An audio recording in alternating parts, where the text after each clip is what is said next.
আজ শ্রীকৃষ্ণের ফুলদোল বসন্ত কালীর পূর্ণিমা শেষ পূর্ণিমা ফুলদোল শরীর বিহার তো চলছে অক্ষয় তৃতীয়া থেকে। আজকে শরীর ফুলদোল আছে, ফুলের গোলাতে কৃষ্ণকে ভক্তরা জুড়িয়েছিলেন, এই জন্য ফুল দোল বলা।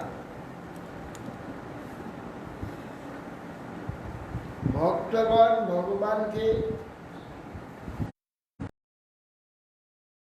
যখন যে প্রকার যখন কোন শুভ অবস্থা আদি দেশে উপস্থিত হয়,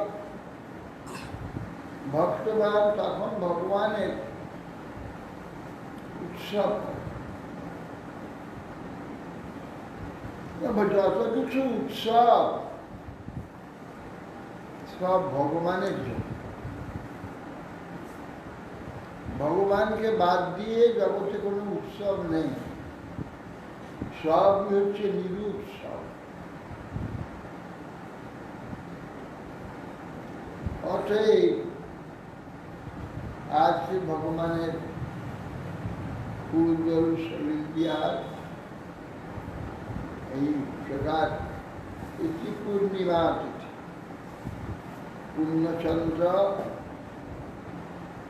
পর্ব পূর্ণ পর্বী চরণ।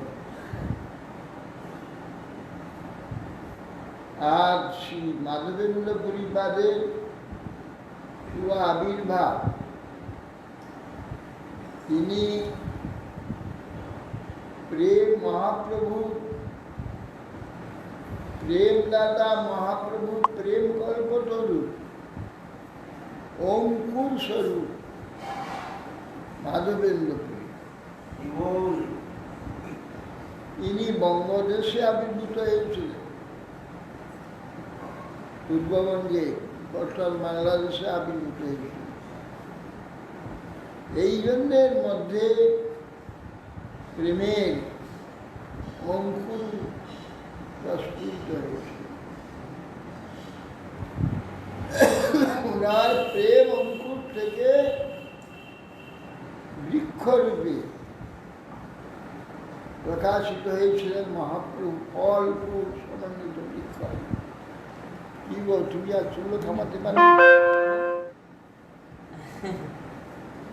ওর কোমরে বেতা ব্যথা লাগছে, খুঁটো দিয়েছে সে খোল নিয়ে। কি করে এই তো গরম নিয়েছ? গরম নেওয়া হয় নাই, ওই দিয়েছি, মলম দিয়েছি। মলমে কি হবে, গরম হচ্ছে রাখবো। না গ্যাসের না, ওটা খ্যাচকা। আমি তো মৌসুমকে গরম তো বললেন, গরম নেই কি হবে? গরম ধরলে মলমটা লাগাচ্ছ, লাগাও, ঠিক আছে।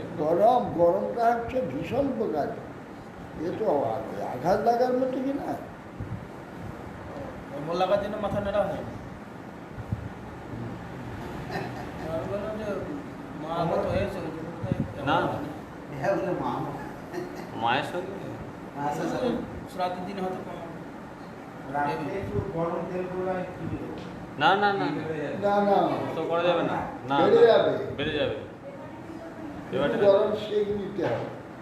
রাত্রে ভালো করে গরম সেঁকে নিয়ে শোবার আগে ভালো করে সেঁক নিয়ে হ্যাঁ আগেকার দিন নাকি আর ওইটা বললে সেই অ্যাক্টিভটা পরে কালকে দিয়ে দেবো মাধবেন্দ্র পরিবার তিনি ভক্তিকল্পতরুর মূল অঙ্কুর।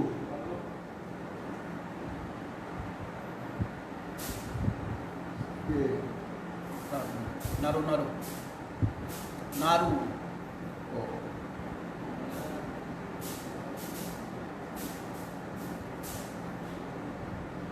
মহাপ্রভু তার ফল ফুল পরিপূর্ণ বৃক্ষ স্বরূপ হয়েছে। মাধবেন্দ্র পুরীর পূর্বের কোন ইতিহাস ব্যক্ত নেই। মাধবেন্দ্র পরিবারের কেবলমাত্র পূর্ববঙ্গের কোন জায়গায় এই চৈতন্যে গোপাল প্রকটেই তার চরিত্র শুরু হয়েছে। ইতিপূর্বে তিনি এরপরে গিয়েছেন গোবর্ধন পরিক্রমা করছিলেন। করতে করতে তিনি শান্ত ক্ষুধার্ত হয়ে গোবিন্দকুণ্ডে স্নান করে জলপান করে তিনি শান্ত হয়ে গাছের তলায় বসে হরিনাম করছেন।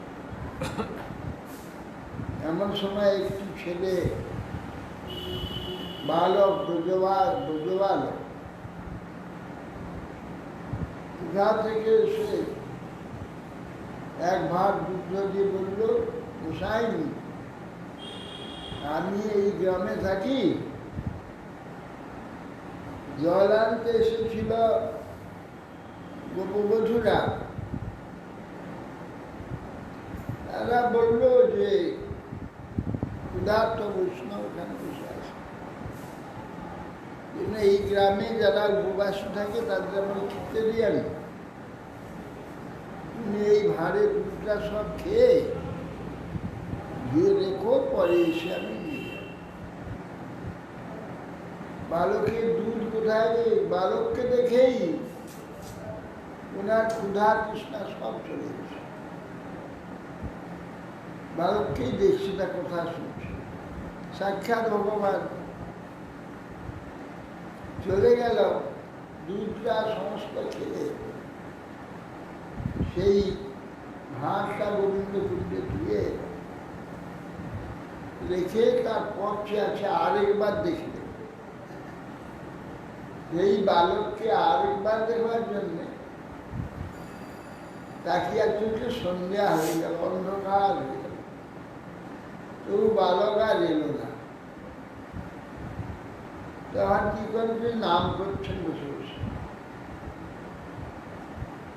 রাত্রি শেষে চন্দ্রা এসে গেছে, বসে থেকে দেখে চন্দ্রা এসে গেছে, দেখে সেই বালক এসেছে, এসে বলছে যে শোনো, আমি এই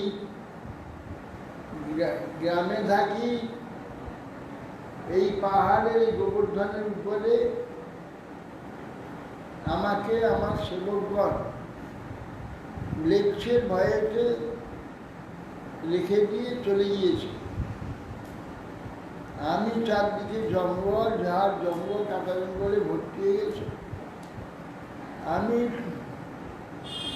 বাত মনসা কাঁপে কষ্ট পাচ্ছি। বহুদিন তোমার পর করি নিরীক্ষণ, কবে মাধব আসিন করিবে।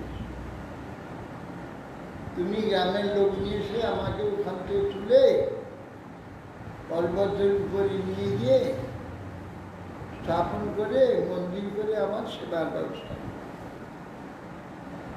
বলি ব্রাহ্মণ বালক চলে গেল, নিদ্রা ভঙ্গ হয়ে গেল। উনি বলে কি দেখলাম? কৃষ্ণ, হায় হায়, সেই বালক সাক্ষাৎ কৃষ্ণ ছিল। হায় হায়, আমি তো তার কি দুর্ভাগা, তাকে দর্শন কাছে পেয়েও হারিয়ে গেল। কাঁদলেন, কিন্তু প্রভুর যে আদেশ, সে আদেশটা আগে পালন করতে হবে। ব্রজবাসী ঘরে গিয়ে বললো, দেখো তোমার গ্রামের ঠাকুর এই পাহাড় জঙ্গলের মধ্যে পড়ে আছে, কুড়ালি কোদালি নিয়ে চলো, এইসব মাটি টাটি পরিষ্কার করে এই বিগ্রহকে উদ্ধার করতে হবে। মানে কত কাল যে পড়ে আছে তার কোনো ঠিক নেই। বজ্রের নাম বলেন না? না না, যে লেচ্ছ মুসলমানের ভয়ে রেখে গেছে। কোন বিগ্রহ কোন সময়কার? বিগ্রহ বজ্রের নির্মিত। হ্যাঁ, সেটাই বলছি। তারপর সকলে খুশি হয়ে প্রায় কোদাল কাটারি নিয়ে গিয়ে ডালটা গাছ কেটে মাটি সরিয়ে যখন দেখলেন বিরাট একটি পাথর, তাতে অঙ্কিত রয়েছে গিরিধারী গোপাল। এই গিরিধারী গোপাল গিরি ধারণ করে রয়েছে।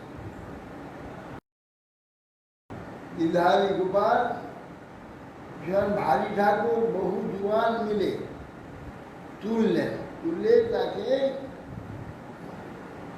পর্বতের উপরে নিয়ে গিয়ে পিছনে একটি বড় পাথর দিয়ে তার বসালেন। তারপরে প্রথমে মলিনতা পরিষ্কার করে বহু জল দ্বারা স্নান করে, মুছে বহু তেল দ্বারা চিক্কণ করে, উত্তম তেল মাখিয়ে চিক্কণ করে যত দধি দুগ্ধ আছে গোয়ালার ঘরে সব নিয়ে এসে গোপালের স্নান করালেন। তারপর শতস্ত ঘর দিয়ে যাওয়ার মহাস্নান করলেন, করিয়ে তাকে সুন্দর উপরে পাথর, পাহাড়ের উপরে বড় একটা পাথর রেখে তার গায়েতে দান করালেন।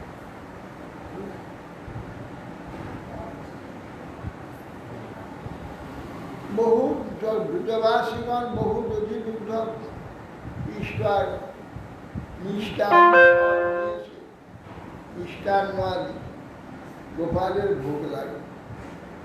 ভোগের গোপালকে শয়ন দিলেন, নূতন কাটি নিয়ে সে চার ধার ঘেরে দিলেন, উপর উপরে একটি দিলেন, দিয়ে গোপালের এইভাবে মন্দির করলেন।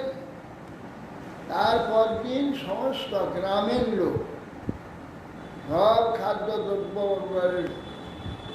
গোবর্ধনে গাদা করে দিল। সকাল থেকে জনার্দশ রান্না আরম্ভ করে দিল। এগুলো বহু অন্ন, রুচি, পুরি, পায়েস, মিষ্ট, পরমান্ন, বহু স্যুপ, ডাল, বহু তরকারি, ব্যঞ্জন আদি রন্ধন করে গোপালকে ভোগ লাগালেন। কিন্তু পুরী অযাচক বৃত্তি কাগজ সেই খান না, গোপাল সেই জন্য নিজে দিয়ে গেলেন। রাত্রে পুরী করিল কিছু গব্য ভজন, কিছু দুগ্ধ পান করেছিলেন মানুষ, আর কিছু খান। তারপরে কোন বড় শেঠ মন্দির নির্মাণ করে দিল গোবর্ধন। এই মন্দিরে গোপালের স্থান হলো। সব ব্রজবাসীরা একটি একটি গাভী দিল,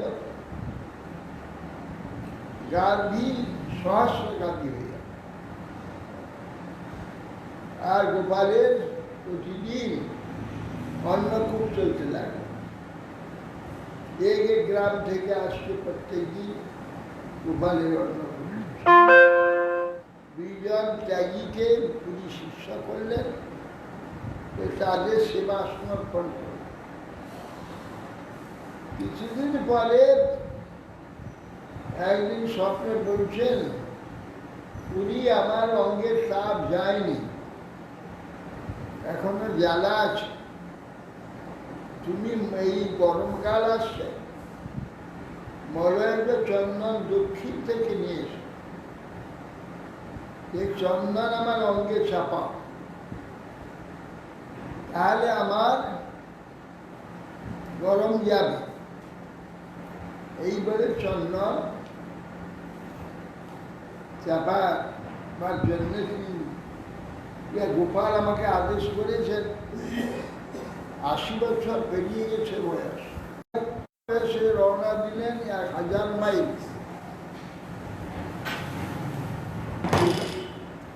খাওয়াতে ভুলে চলে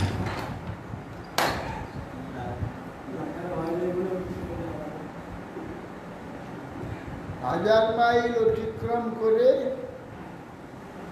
তিনি গোপালের চন্দনের জন্য আসেন। সেই সময় আসার সময় শান্তিপুর আদি হয়ে গিয়েছিলেন, গিয়ে এদের সব অদ্বৈত আচার্য আদি সবাইকে শিষ্য করে গিয়েছিল। সেই সময় করে তিনি রেমুনাথে গিয়ে উপস্থিত হলেন। রেমুনায় গোপীনাথ আছে, গোপীনাথের সুন্দর মূর্তি দেখে খুব সন্তুষ্ট হলেন, বললেন কি কি সেবা লাগে, তারপর সব বললেন। সেগুলো বলে সন্ধ্যাবেলায় 12টি ক্ষীর মাটির পাত্রেতে লাগে, অমৃত কেলি নাম। শুনে চিন্তা করেন অমৃত খেলে ক্ষীর কীরকম হয়, অজা যেটা তো চাইবেন না, দরকার দিতে হবে যদি একটু পেতাম, তাহলে আমার গোপালকে দুধ দিতাম। এই চিন্তা করেছেন। তারপরে যখন মন্দিরে ভোগ লাগলো, ভোগ সেরে তারপরে আরতি লাগলো, আরতি দর্শন করে প্রণাম করে আর নিজে খেতে ইচ্ছা আছে এটা মনে করে খুব লজ্জিত। গোপালের সেবায় তার আগে আমার ইচ্ছা আছে তার ভোগ খাওয়ার জন্য, তার লজ্জার কথা। এই জন্য তিনি লজ্জিত হয়ে গিয়ে একটা শূন্য হাট কাছাকাছি ছিল, ওখানে হাট হতো। পাড়াগ্রাম থেকে তো এইরকম দৈনন্দিন বাজার নেই, হাট আছে দিনে, কোনো রবিবারে, কোনটা বুধবারে, কোনটা মঙ্গলবারে, কোনটা শনিবারে হাট। বিভিন্ন গ্রাম থেকে সব পণ্যদ্রব্য নিয়ে বাজারে সবাই বিক্রি করতে আসে। আগে ছিল দ্রব্য বিনিময়, নিজের কিছু দ্রব্য নিয়ে দ্রব্য সব দিয়ে তার প্রয়োজনীয় দ্রব্যগুলো নিত। পরবর্তীকালে কৌড়ি হলো, কৌড়ি বিনিময়ে নেওয়া হলো, তারপরে টাকা পয়সা হলো। তার আগে মানে টাকা পয়সা দিয়ে বিনিময় হতো না, দ্রব্য বিনিময়। টাকা কোথায় পাবে, টাকা ছিল না, তার দ্রব্য বিনিময় হলো, বস্তু বিনিময়। ধান নিয়ে গেল বা আর ধান নিয়ে এলো, ধান দিল, যে ধানের বিনিময়ে ওই এখন যেমন গ্রামে শাক আলু বিক্রি হয়, শাক আলু বিক্রি করতে আসে ধান দিয়ে শাক আলু। এখনো পাশে একটা বস্তা মানে রাখতো, জমিদার ধান নিত, জমিদার হাজার হাজার জায়গা বস্তা রাখতো, চাল নিত হ্যাঁ আর পণ্যদ্রব্য নিয়ে আসতো, তার বিনিময়ে নিত। হ্যাঁ। মানে জমিদারগুলো হাজার হাজার বস্তা এখনো আছে, এখন হ্যাঁ। গ্রামের দিকে এখন আছে। বিয়ের সময় করি থাকে না, বিয়ের সময় যে করি ওই করি। তারপরে কড়ি হলো, সমুদ্রে কড়ি পাওয়া যায়, কড়ি সেটাই। তবে কড়ির পরে আমরা জন্ম হয়েছি, আমি জন্ম হয়ে কড়ি বিনিময় দেখি, পয়সা পাইছি, তার আগে সব ছিল। তো উনি ওই হাটে গিয়ে শুয়েছিলেন, পূজারি ভোগ সেরে পরমান্ন বার করে, প্রসাদ বার করে জায়গা মুছে শয়ন দিয়ে গিয়ে প্রসাদ পেয়ে দিয়েছে। গোপীনাথ বলছেন যে সোনা পূজারি, আমার মায়ের তোমরা জানতে পারবি একটি ক্ষীর আমি লুকিয়ে রেখেছি আমার ধরার অঞ্চলে। মাধবপুরী নামে এক সাধু শূন্য হাতে শুয়ে আছে, তাকে গিয়ে ওইটি দিয়েছে। এই আদিনা স্নান করে মন্দির খুললেন। মন্দির খুলে তো ধরাটা আঁচলটা সরিয়ে দেখে, ঠিক একটা দিয়ে কবাট বন্ধ করে সেই দিনে এলো শূন্য হাটে। বলছে, কে আছো এখানে? মাধবপুরী, তোমার লাগি গোপীনাথ ক্ষীর করেছে চুরি। কোন ভাগ্যবান সে লও ক্ষীরি ক্ষীর। তখন বলছে, আমি এই এখানে মাধবপুরী। তখন এসে সামনে ক্ষীরটা রেখে সাষ্টাঙ্গে প্রণাম করলেন। বলে, ভাগ্যবান আপনি, ভগবান নিজে হাতেও তাকে চুরি করে রেখে দিয়েছে। সেই থেকে নাম হলো ক্ষীরচোরা হরি, ক্ষীরচোরা গোপীনাথ। এই জন্যে এইভাবে তিনি সেইটা সমস্ত খেয়ে নিয়ে ঠিকরিগুলোকে ভেঙে গুঁড়িয়ে কাপড়ে বেঁধে রাখলেন। সেইটা যখন খেতেন তখন মাধবেন্দ্রপুরী গোপালের গোপীনাথের কৃপার কথা মনে হতো। আর প্রেমে তিনি ভীষণ যে গোপীনাথ আমার জন্য ক্ষীর লুকিয়ে রেখেছেন। এই কথাটা মনে পড়লে তিনি প্রেমে ভেসে যেতেন। এইভাবে তিনি পরদিন রাত না পোয়াতে সেখান থেকে পালালেন। জানাজানি হয়ে গেলে আমার প্রতিষ্ঠা হবে, 1000 লোক এসে চতুর্দিকে ঘিরে ধরবে, তখন আমার আর কিছু থাকবে না। ভয়ে পালিয়ে গেল। পুরীতে গিয়ে উপস্থিত হতে খেয়ে বলে দিল যে মাধবেন্দ্রপুরী এসেছে। চতুর্দিকে সমস্ত লোক এসে সম্মান করতে লাগে। বলছেন যে প্রতিষ্ঠার স্বভাবে জগতে বিদিত, যেনা বাঞ্ছে তার হয় বিধাতা নির্মিত। চান নেই ভগবান কে সে বলে দিল, সকলে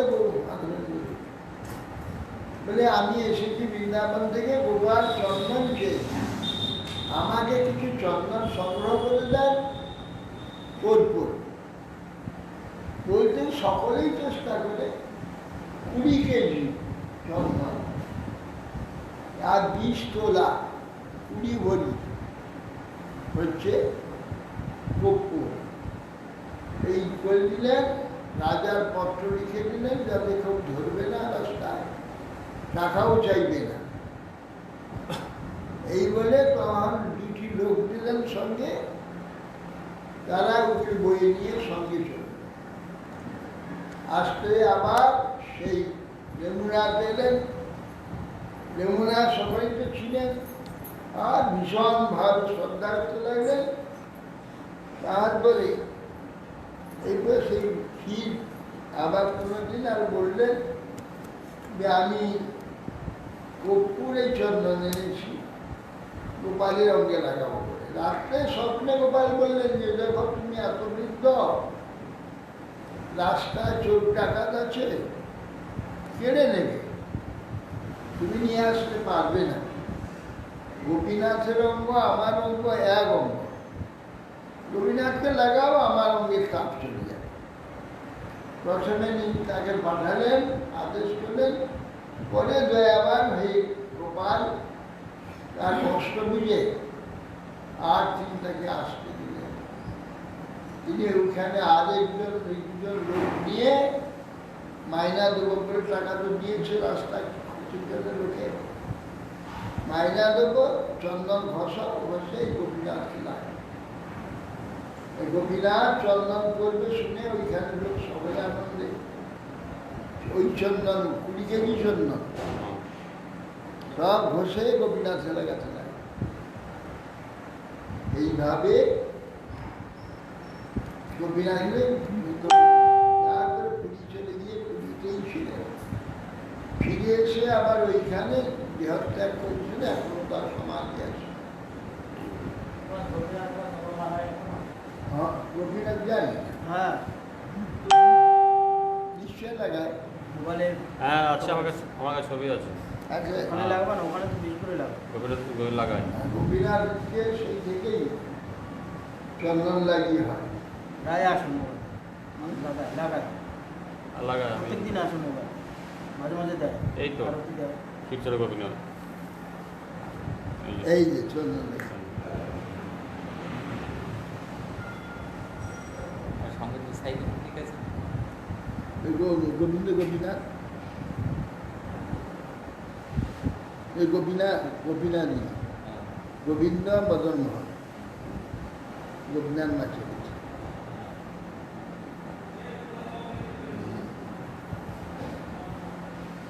এইভাবে মাধবেন্দ্রপুরী কত প্রিয় ছিলেন ভগবানের, কত প্রিয় ভক্ত, যে বহুদিন তোমার পথ করি নিরীক্ষণ, কবে মাধব আসিব করি। এইরকম ভক্ত হতে হবে।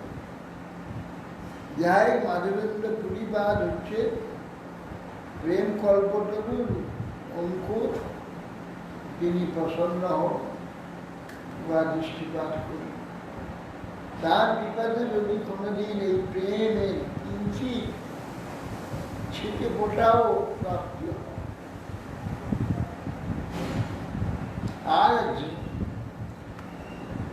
আর শ্রীনিবাসাচার্য প্রভু আবির্ভাব। খেয়াল লাগবে গ্যাস বলবে কিন্তু শ্রীনিবাসাচার্য প্রভু খেয়াল লাগবে গ্যাস বলবে। তিনি চৈতন্য দাস, তার পিতার নাম গঙ্গাধর ভট্টাচার্য, গঙ্গা না না, গঙ্গাধর ভট্টাচার্য শ্রীনিবাসাচার্যের পিতা দেখছি। ওই চৈতন্য দাসের নাম ছিল। তিনি মহাপ্রভু সন্ন্যাসের সময় তিনি যখন চৈতন্য নাম হয়, চৈতন্য চৈতন্য চৈতন্য বলে পাগল হয়ে গেছে। সেই জন্য সকলে ওকে চৈতন্য দাস বলে ডাকে। এই জন্য সে চৈতন্য দাসের পুত্র রূপে সকলে বলছেন যে মহাপ্রভুর অবতার।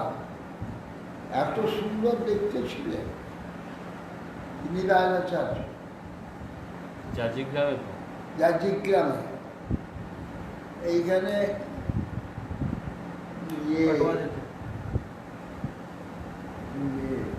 আগের ওনার বাড়িটা হচ্ছে জাজিগ্রাম মামা বাড়ি না,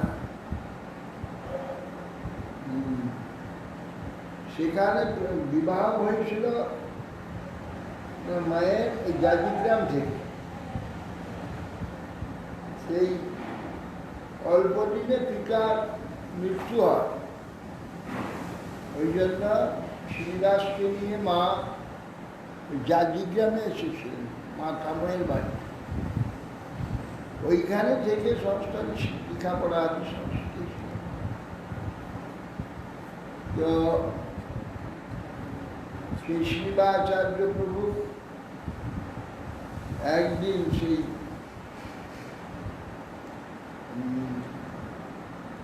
তিনি বৃন্দাবনে গোপাল গুরু গোস্বামী চরণাশ্রয় করেছে।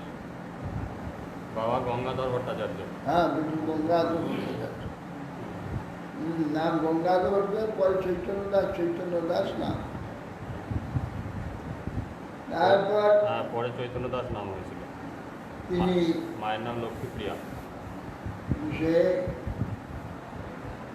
তা জীব গোস্বামীর নিকটে গিয়ে তিনি বৃন্দাবনে শাস্ত্র অধ্যয়ন করেছেন। জীব গোস্বামীর আদেশে ওইখানে গোপাল গুরু গোস্বামী ছিল। গোপাল গুরুর নিকটে তিনি দীক্ষা নিয়েছেন এবং সেখান থেকে সমস্ত গোস্বামীগণের গ্রন্থ আছে। সব নরোত্তম এবং শ্যামানন্দ প্রভু এই তিনজন মিলে গোস্বামী প্রেরণাতে একটা নতুন পেটিকায় করে নিয়ে আসলেন এই বন বিষ্ণুপুরে। বীরাম্বী রাজা হাতগড়ি যাত্রা রাস্তায় যে লোক কত টাকা পয়সা নিয়ে আসে জেনে নিয়ে তার কাছে রাত্রে ঘুমিয়ে থাকতো, কেড়ে নিয়ে চলে আসে, বরপূর্ব নিয়ে আসে। এইভাবে তিনি হাতগড়িটা করলো, রত্নবিজয় পেটিকা আসলো, চোরগুলোকে সব পাঠিয়ে দিলেন। তারা দূর থেকে লক্ষ্য করতে লাগলো। রাত্রে এক জায়গায় রেখে গাছের তোলা ওরা নিবৃত হয়েছে। কোনো কিছু না হলে রাষ্ট্রের বাক্সটা খুলে নিয়ে চলে এসছে। তারা ধর নিদ্রা ভঙ্গে রেখে বাক্স নেয়। সিংহাচার্য খুব শোকাবিষ্ট। এটা দুজনকে বললেন, তোমরা কি করে চলে যাও, তুমি চলে যাও বাংলাদেশে, তুমি চলে যাও উড়িষ্যায়। আমি এই গ্রন্থ উদ্ধার না হওয়া পর্যন্ত এইখানে থাকবো। সিংহাচার্য ওইখানে পাগল মতো রাস্তা ঘুরে বেড়াচ্ছে। কি হলো, গ্রন্থ কে চুরি করে নিল? সন্ধ্যার সময় কথা বলতে বলতে কয়েকজন লোক যাচ্ছে। আপনারা কোথায় যাচ্ছেন? রাজবাড়িতে ভাগবত পাঠ হবে। তাদের সঙ্গে উনি চলে গেল। ওনার দিকে তাকাচ্ছে। অপরিচিত একজন ব্যক্তি, অপরিচিত ব্যক্তি, অথচ জ্যোতির্ময় শরীর, মহাপরিচিত। তিনি শেষকালে পার্টি শেষে প্রণাম করে বলছেন যে, প্রভু আপনি কোথা থেকে এসেছেন? ওই সব কথা খুলে বলল। তোমার এই গ্রামে আমাদের সেই সমস্ত এই সমস্ত মহাজনের গলে সব লিখিত যে পাণ্ডুলিপি পুস্তক আমি নিয়ে এসেছিলাম, এই সমস্ত চুরি হয়ে গেছে, সেই জন্য আমার খুব মনের কষ্ট, আমি দেখে বুঝতে পারছি। তখন বললেন, প্রভু সেই চোর তো আমি। ওকে উদ্ধার করবার জন্য মহাপ্রভুকে পাঠিয়েছি। এই চোর আমি। আসুন, নিয়ে গিয়ে দেখালেন। বলে আমাকে হাত গণিতা বললো, বহু রত্ন বোঝাই আছে। খুলে দেখি সমস্ত ভোজপত্রে লেখা পুঁথি। অতএব সেই জন্য উনি ফেলে রেখে দিয়েছি। আর আনন্দে আতিশয্যের বাড়ি ঘরে পেয়ে গেছে। তখন কৃপা পূর্ব যদি আপনি নিজে স্বেচ্ছায় এসেছেন, তাহলে এই পথিককে উদ্ধার করতে হবে। এই বলে চরণে পড়ল। ঠিক আছে, সমস্ত রাজবাড়ি প্রত্যেকে দীক্ষা নিলেন। সমস্ত বিষ্ণুপুর সবাইকে দীক্ষা দেওয়া। উনি বললেন যে, দেখো যে অসংখ্য পাণ্ডুলিপি আছে, কপি করতে হবে, সব নকল করতে হবে। নকল করে একটা নকল করে হবে, অনেকগুলি করে নকল করতে হবে, একটা একটা হয়ে। কিছু প্রচার, বিভিন্ন পণ্ডিতের জীবনে প্রচার, যে বহু পণ্ডিত দরকার, বহু অর্থ দরকার, কিন্তু আমার ক্ষমতা নেই। ওই জন্য বিরামবিধি দিয়ে এটাই করেছিল। এসব গোস্বামীদের গ্রন্থ সর্বত্র প্রচার হচ্ছে। বিষ্ণুপুরে আমাদের কোনো মঠ আছে? বিষ্ণুপুরে কোনো মঠ হয় এত বাঁকুড়ায় আছে। এত বড় একটা জায়গা যেখানে বৈষ্ণবের এত প্রচার, অথচ কোনো মঠ নেই। হওয়া উচিত ছিল। হওয়া উচিত ছিল। বিষ্ণুপুর মানে দ্বিতীয় বৃন্দাবন, হুম। এই জন্য হয়নি। আর বৃন্দাবনে তো এত ওখানে মঠ আছে। গোটা বিষ্ণুপুরে ভর্তি মন্দির, কতগুলো মন্দির রয়েছে, গোবিন্দ গোপীনাথ, মদন মোহন ইত্যাদি মন্দিরে ভর্তি বলে হুম। সেই জন্য নূতন করে আর একটা মন্দির মঠ কেউ সেখানে তৈরি করতে চায় না। তা বৃন্দাবন রয়েছে তো সব, বৃন্দাবনের মতো জায়গায় এত মঠ রয়েছে, এখানে তো এখানে করেনি কেন জানি না। প্রচারের সেরকম যাই হোক, চাইনি আর।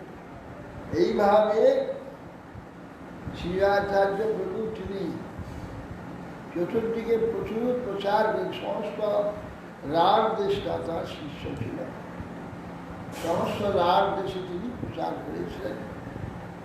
একদিন জাজিগ্রামে বসে কার সঙ্গে হরিকথা বলছিলেন, পালকিতে একটি লোক বিবাহ হয়ে এসে রোদ ভীষণ হয়েছে, পালকি বট গাছের নিচে নামিয়ে রাখে। কে লক্ষ্য করে দেখো সংসারের স্বরূপ, হ্যাঁ, এই সব কীর্তন করতে লাগলেন। উনি পালকিতে বসে বসে সব শুনছে। রামচন্দ্র কবিরাজ। রামচন্দ্র কবিরাজ, এই রামচন্দ্র কবিরাজ রাত্রে উঠে তিনি একবারে ওনার কাছে চলে এসেছেন। এসে স্মরণে পড়ে বললেন, প্রভু আপনি যে কথাগুলো বলেছিলেন সবই সত্য। আমি একটা এমন স্বাধীন জীবনকে অন্ধকারে নিয়ে চলে যাচ্ছি, আপনি আমাকে উদ্ধার করুন। বলে রামচন্দ্র কবিরাজ না শিষ্য হয়েছিল, অত্যন্ত প্রিয় শিষ্য হয়েছে। আর ওই রামচন্দ্র কবিরাজের সঙ্গে নর্তন ঠাকুরের খুব বন্ধুত্ব ছিল। ওইখানে গিয়ে তিনি সবসময় থাকতেন। আর নর্তন ঠাকুর 6টি বিগ্রহ প্রকাশ করেছেন খেতুরি। আর যখন দরকার হতো তখন ডেকে নিতেন, উনি রামচন্দ্র চলে। একদিন রামচন্দ্র বললেন, প্রভু বললেন, রামচন্দ্র তুমি আমার সঙ্গে চলো, আমি বৃন্দাবন এবার যাব। শ্রীরাচার্য প্রভু বৃন্দাবন রামচন্দ্রকে সঙ্গে নিয়ে গেলেন। ওইখানে দেহত্যাগ করে বৃন্দাবন প্রাপ্ত হল। আর সঙ্গে সঙ্গে রামচন্দ্র বৃন্দাবন প্রাপ্ত। গুরু শিষ্য একবারে বৃন্দাবনের সমাধি হল। এইভাবে শ্রীরাচার্য বহু ব্যক্তিকে কৃপা করে তিনি সমস্ত গোস্বামীদের গ্রন্থ সর্বত্র প্রচার করে অদ্ভুত সমস্ত কার্য করেছে। এই শ্রীরাচার্য কৃপাদৃষ্টিপাত করুন, যে না আমাদের মতো নিকৃষ্ট ব্যক্তি যেন কোনোদিন মহাপ্রভু সেই প্রচারিত বিমল কৃষ্ণ প্রেমা আমাদের হৃদয়কে প্রতিষ্ঠা করে। আর আজকে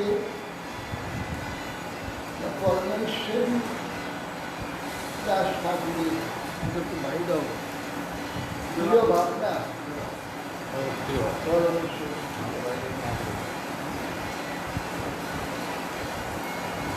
পরমেশ্বরী দাস ঠাকুরের বর্ধমান জেলাতে তিনি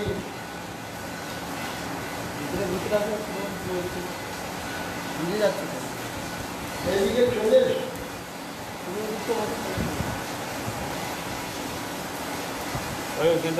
ওখানে বসবেন।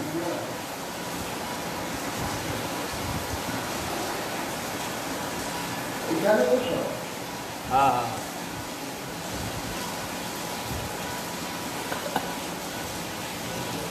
परमेश्वरी दास ठाकुर श्री महाप्रभु पार्षद परमेश्वरी दास ठाकुर দাদা গোপাল মন্ত্রণালয় করেন। তিনি দ্বাদশ গোপালে একজন परमेश्वरी दास তাই কৃপাতে আমরা গিয়েছিলাম বর্ধমান জেলাতে কোন জায়গাটা যেন ওইটা গৌরমণ্ডল পরিক্রমা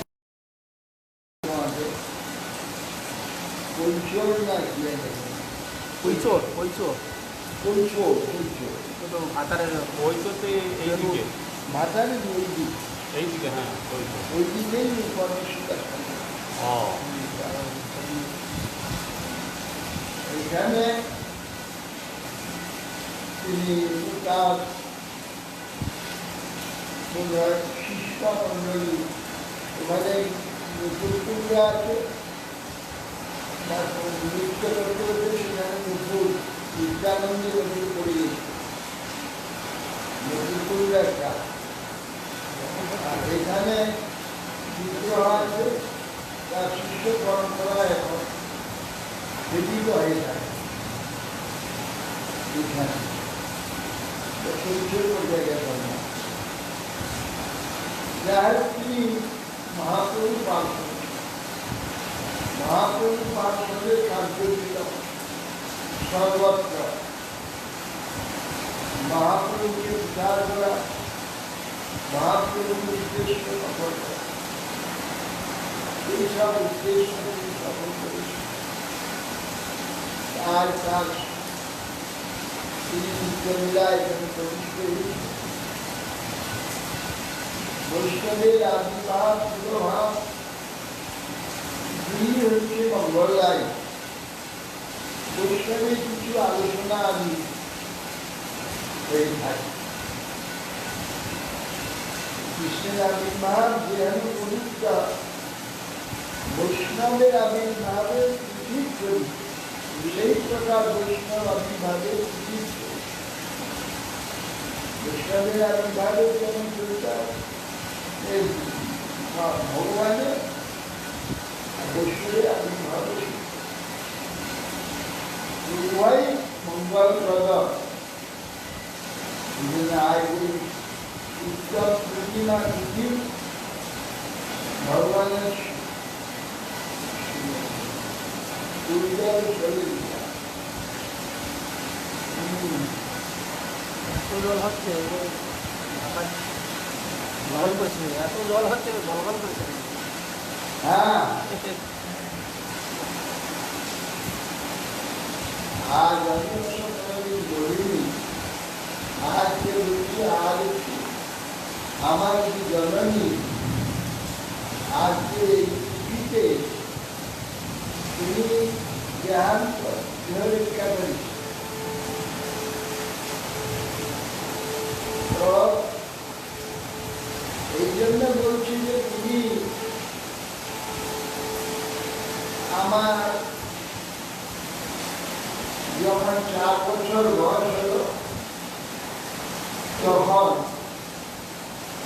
আমার পিতৃদেব রোগগ্রস্ত যক্ষা রোগ সেখানে যক্ষা রোগের কোনো চিকিৎসা ছিল না ওই বিদেশ থেকে আসলো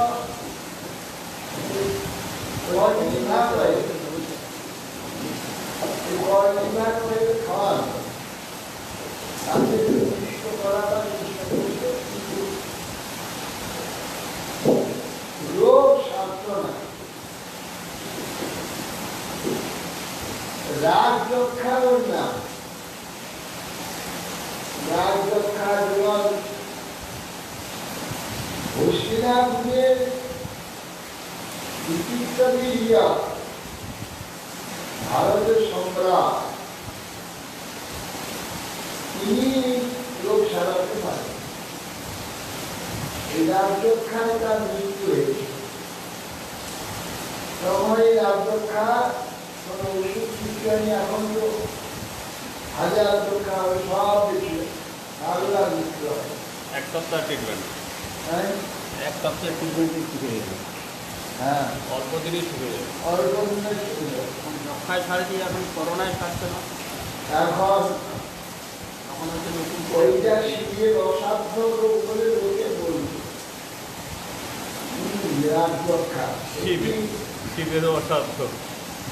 আমার পূর্বাশ্রমে পৃথিবীর ওই লোকটি ছিল, নিজে মারা যান তখন আমার 7 বছর বয়স। সেই থেকে যেটুকু আমি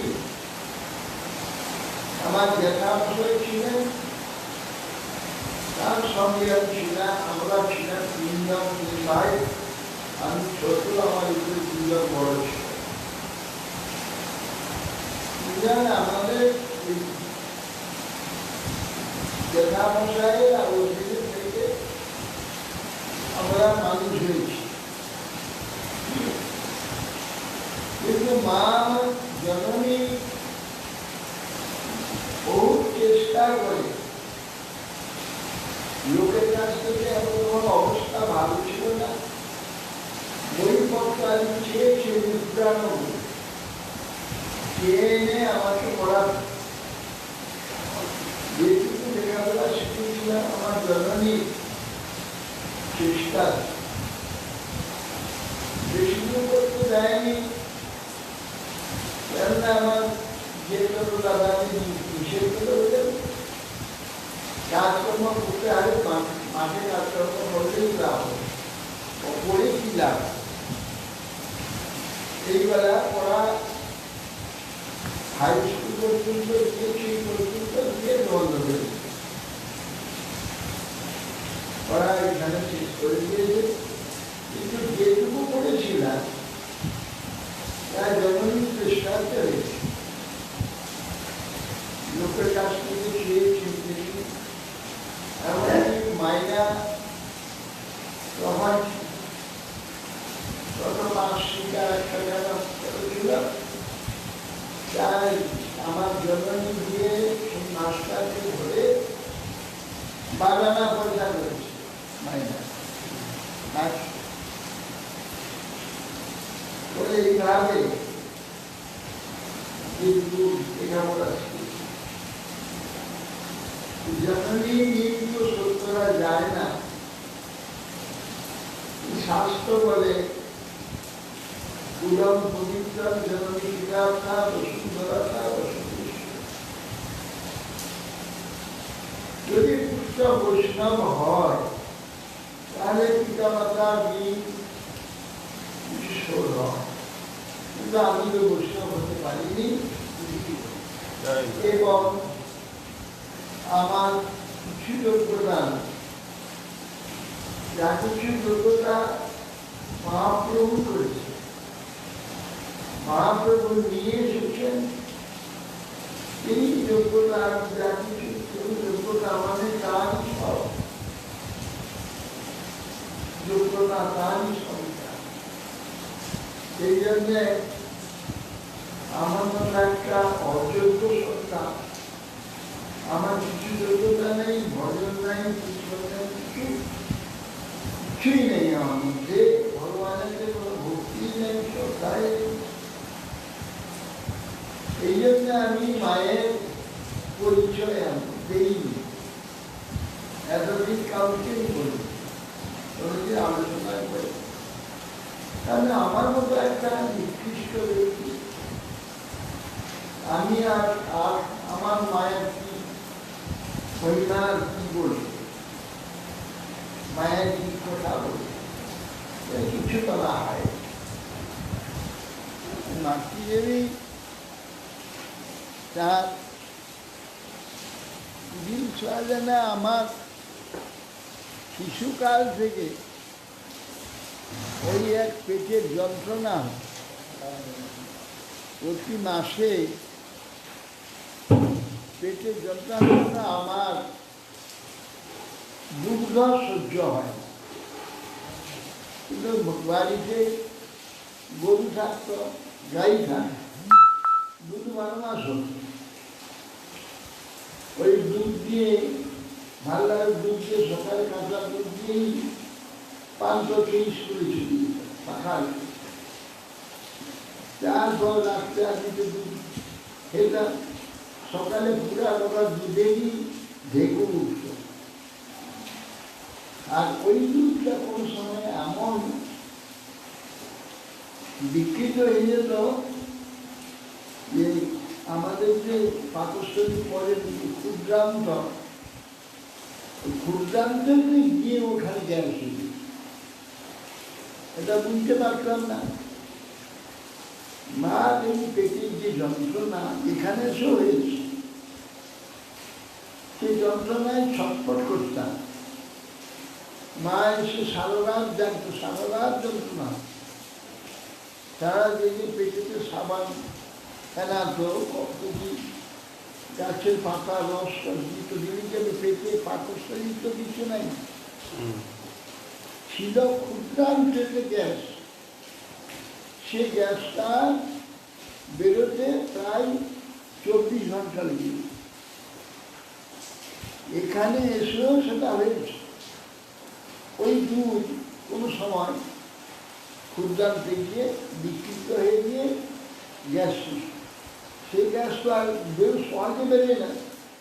পাকস্থলীতে গ্যাস হইলে উদ্গার তুললে গ্যাসটা বেরিয়ে যায়, ক্ষুদ্রান্তে গ্যাস তো বেরোলে, ক্ষুদ্রান্তে গ্যাস ওই যন্ত্রণা, অসহ্য যন্ত্রণা, চিৎকার প্রতি মাসে বোধহয় একবার হতো। আর মা কি কষ্ট করতেন, সেই জন্য কি উপকার করতে পারবো আমি, আমার দ্বারা তার কি উপকার হয়ে আমি কি ভজন করছি, কি বা সেবা করছি, কিছুই নাই আমার। আমি নিজে তো আমার মধ্যে কোনো ভক্তি ভজন কিছু করতে পারি। অতএব মহাপ্রভুকে প্রার্থনা করি যেন তার আত্মার শান্তি হয়, তার আত্মার শান্তি হোক, তিনি ভক্তি লাভ করে যেন ভগবৎপাদ পদ্ম কোনো জন্মে লাভ করুন। যদি আমার দ্বারা কোনো কিছু উপকার হয়, বৈষ্ণবদের আজ শুনে যদি বৈষ্ণবরা ইচ্ছা করেন যে আমার মায়ের কোনো মঙ্গল হোক, বৈষ্ণবের ইচ্ছা যাই সর্বসুখী অবশ্যই। সেই জন্য অনেকদিন পরে আজকে একটু জন্মদিন সম্বন্ধে কিছু বললাম। কিন্তু প্রতি বছর এই বুদ্ধ পূর্ণিমা আজকে, আজকে বুদ্ধদেবের আবির্ভাব। ভগবান বুদ্ধ না সাক্ষ্য সিংহ বুদ্ধ? এটা সাক্ষ্য সিংহ। বুদ্ধের আবির্ভাবের দিন এই পূর্ণিমা, বৈশাখী পূর্ণিমা, রেখেছিলেন। তখন আপনার বয়স কত হবে? আমি এখানে 7 বছর। বয়স মোটামুটি তখন আমার বয়স কত? 65, 67 তখন যাই হোক, যার মঙ্গলে কিছুমাত্র করার যোগ্যতা আমার নেই। যদি বৈষ্ণব বলে কৃপাতে শুভেচ্ছা যে তার মঙ্গল হয়। আমি প্রতি বছর এই বৈশাখী পূর্ণিমা ইচ্ছা করি একটু ভোগ দেবো মায়ের উদ্দেশ্যে, মহাপ্রভু যে জলে দেবো। কি আশ্চর্য ভাগ্য, কোনো বছর দিতে পারি, ভুলে যাই, প্রতি বছরই ভুলে যাই। আর সকালে মনে করছি যে আমাকে তো প্রসাদ দেবে, ওই প্রসাদ থেকে একটা পাত্রে করে সব রকম দিয়ে আর কি হাসি দিয়ে আসবো।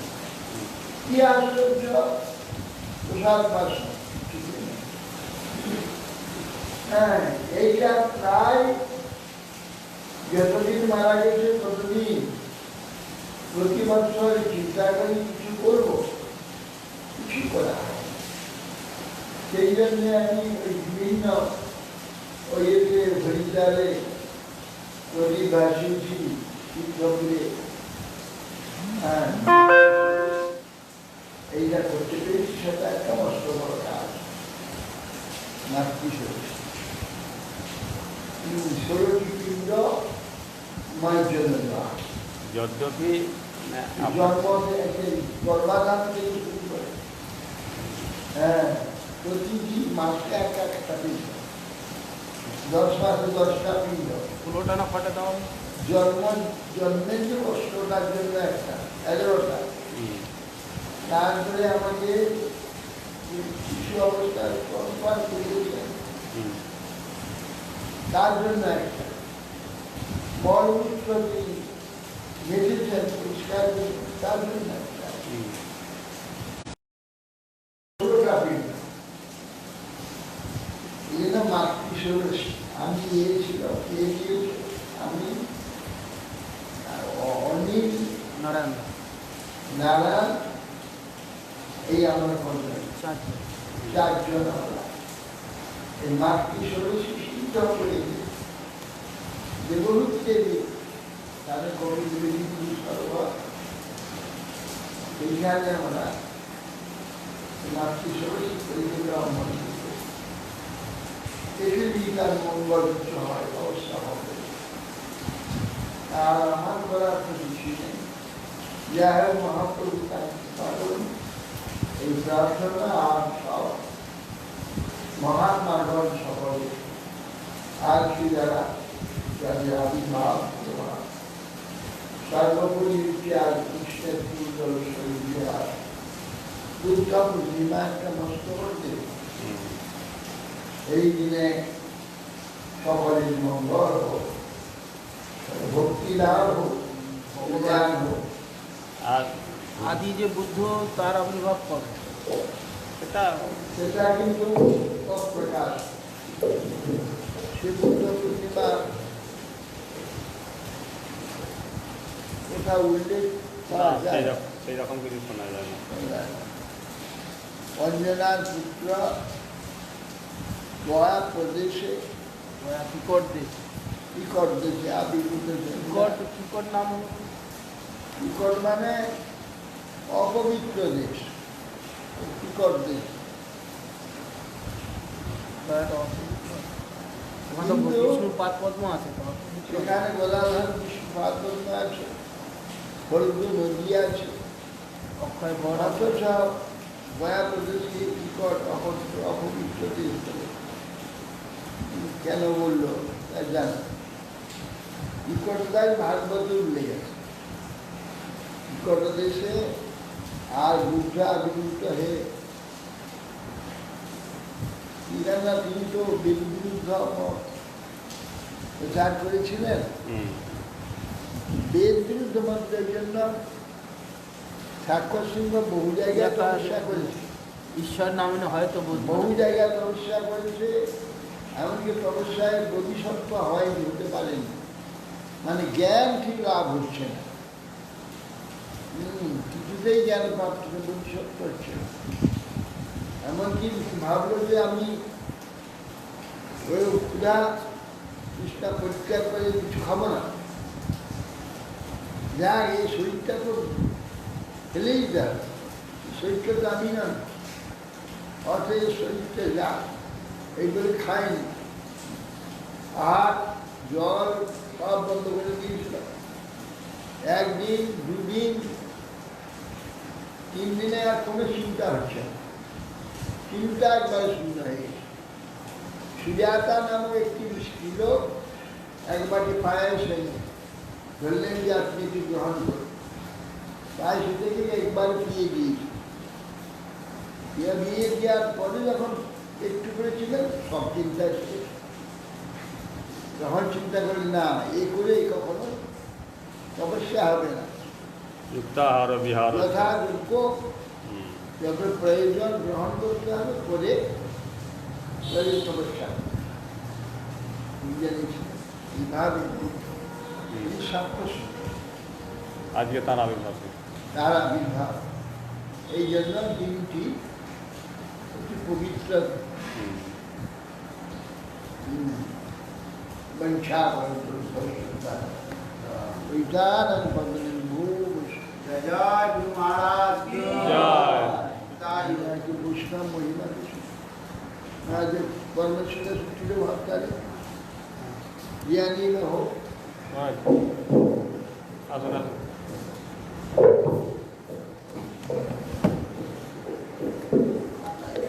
ধ্রুবকে তার মায়ের জন্য কিছু করতে হয়নি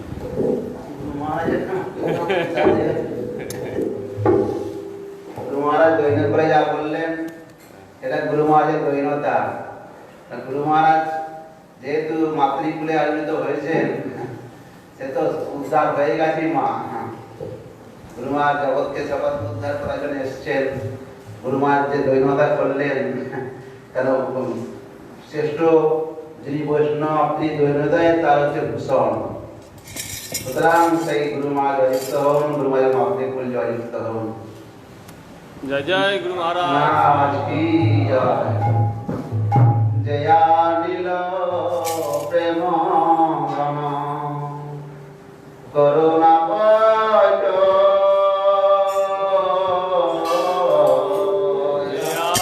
নীল প্রেম ধন করুণা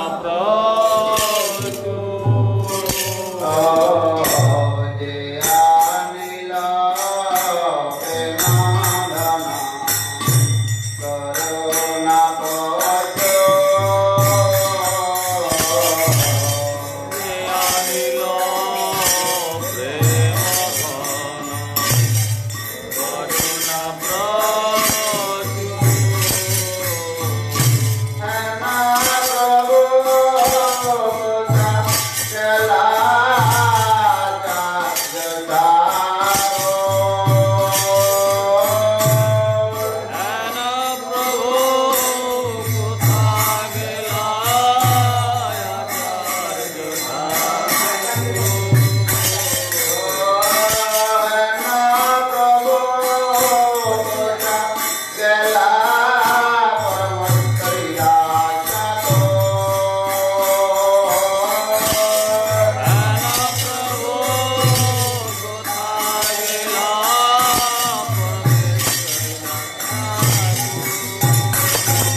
भक्ति दान दीजिए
হরিহরায় নম কৃষ্ণ যাদবায় নম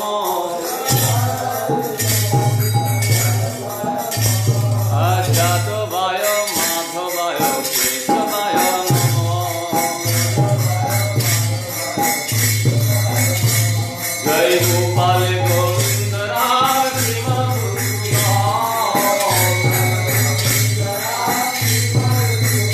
জয় জয় গিরিধারী গোপীনাথ মদন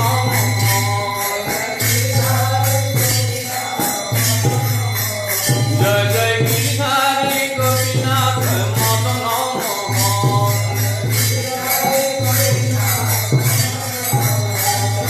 বিজয় কন্ন নিত্যানন্দ প্রিয় পিতা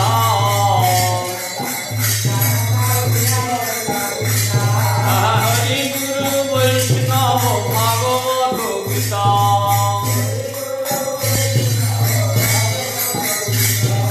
জয় রূপ সনাতন ভক্ত রঘুনাথ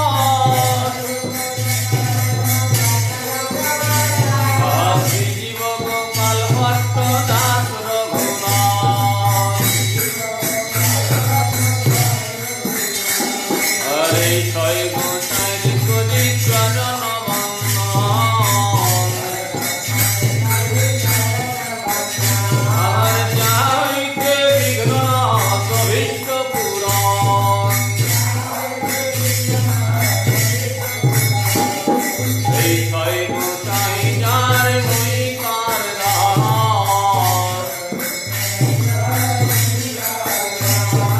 দাস সবারে প্রতিদিন মোর বন্ধুগ্রাম তাদের চরণ সেবী ভক্ত সনে মা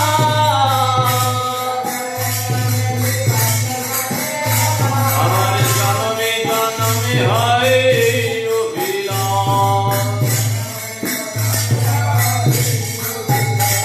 হরে ছয় গোসাই যাবে ব্রজে কইলা বাস